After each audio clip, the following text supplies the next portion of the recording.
আসসালামু আলাইকুম বন্ধুরা, আমি সুমিত বলছি টরন্টো থেকে। বাংলাদেশ বা বাংলাদেশের বাইরে থেকে আপনারা যারা যেই জায়গা থেকে আমাকে দেখছেন, সবাইকে জানাই আমার আন্তরিক শুভেচ্ছা ও অভিনন্দন।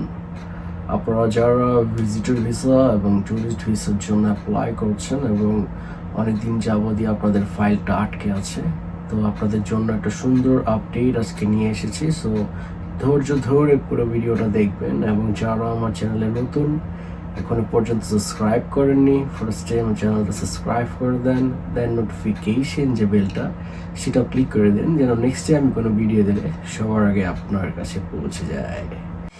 না, আমি আপনাদের উদ্দেশ্যে বলতে চাই, যারা দীর্ঘদিন যাবৎ ভিজিটর ভিসার জন্য অ্যাপ্লাই করছেন যাবে, এবং অনেক এজেন্সি আছে আপনাদের কাছ থেকে 20,000 25,000 টাকা করে নিচ্ছে, বলছে এম্বাসিতে আপনাদেরকে অ্যাপয়েন্টমেন্ট পাইয়ে দিবে। আসলে এত টাকা লাগে না।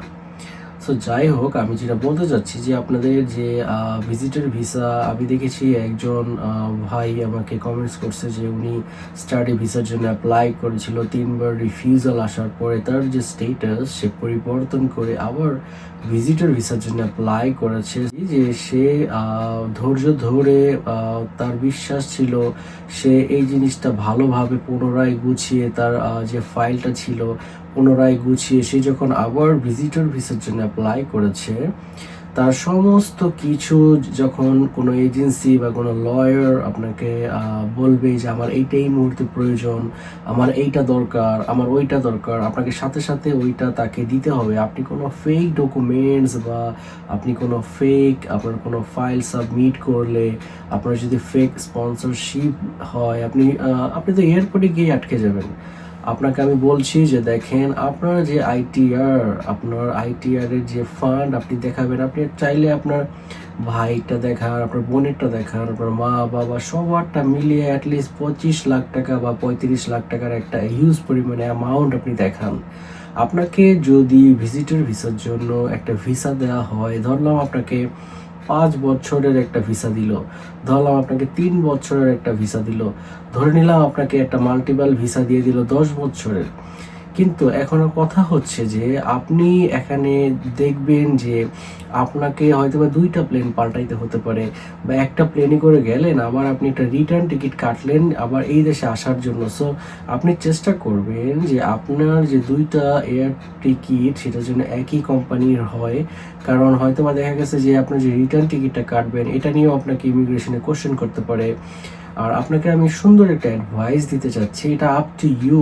আপনাকে হয়তো বা বিমান বলবে যে আপনি সর্বোচ্চ 25 কেজি ক্যারি করতে পারবেন, কিন্তু আপনি চেষ্টা করবেন যেন 20 কেজির মধ্যে আপনার যত দরকারি কাপড় চোপড় আছে বা আপনার যত দরকারি জিনিসপত্র আছে আপনি এগুলা গুছিয়ে রাখবেন।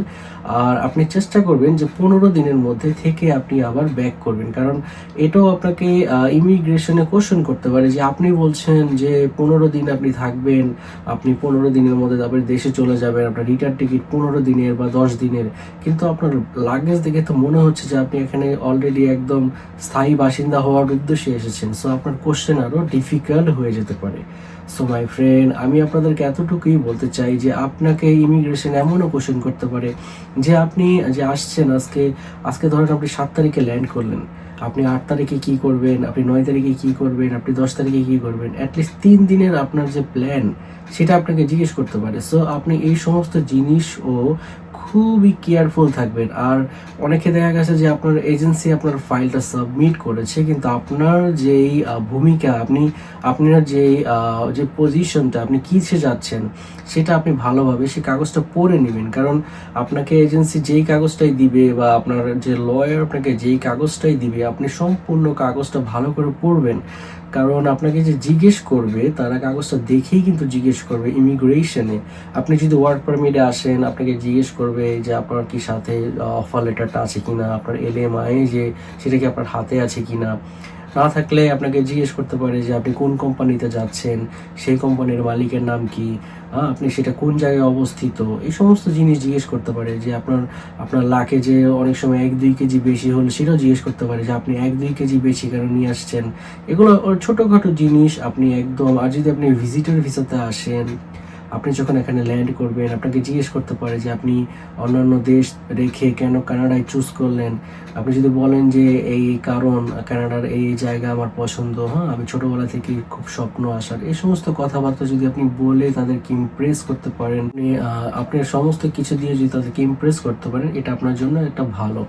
আমার ভিউয়ার্সরা, আমি আপনাদেরকে বলতে চাই যে দেখেন, আপনারা যারা নিউ এখানে আসতে চাচ্ছেন তাদেরকে বুঝতে হবে, আমি আমার আগের ভিডিওতে বলেছি, আমি আমার এই ভিডিওতে বলতে চাচ্ছি যে আপনারা চেষ্টা করবেন যেন আপনাদের যে কান্ট্রি টাইজটা, মানে আমি একটু আগে বললাম যে কি কি কারণে আপনারা কানাডা আসতে চাচ্ছেন, আপনাদের যদি ট্যুরিস্ট ভিসা হয়ে থাকেন আপনারা এখানে কোন কোন জায়গায় যাবেন, হ্যাঁ সমস্ত কিছু আপনাদের অনেকে বলছেন, জিজ্ঞেস করছেন যে ভাই আমাকে ওয়ার্ক পারমিটে কি আবার ব্যাংক স্টেটমেন্ট, মানে ক্লোজ ওয়ার্ক পারমিট বা ওপেন ওয়ার্ক পারমিট আপনি যদি দেখান সেটা আপনার জন্য ভালো। আর আপনারা যারা ভিজিটর ভিসা, ট্যুরিস্ট ভিসা বা আপনার ওয়ার্ক ভিসার জন্য অ্যাপ্লাই করছেন, আপনাদের যে সোর্স অফ ইনকাম সেটা বিজনেস হতে পারে বা জব হতে পারে, সো আপনারা চেষ্টা করবেন আপনাদের যে অ্যানুয়াল ইনকামটা সেটার সাথে যেন ম্যাচ করে আপনারা যেই আপনার দেখাচ্ছেন যে এখানে এসে আপনারা এখানে ঘুরবেন, থাকবেন, যাই করবেন, আপনারা যে অ্যামাউন্টটা দেখাচ্ছেন, আপনাদের ব্যাংক স্টেটমেন্টটা দেখাচ্ছেন,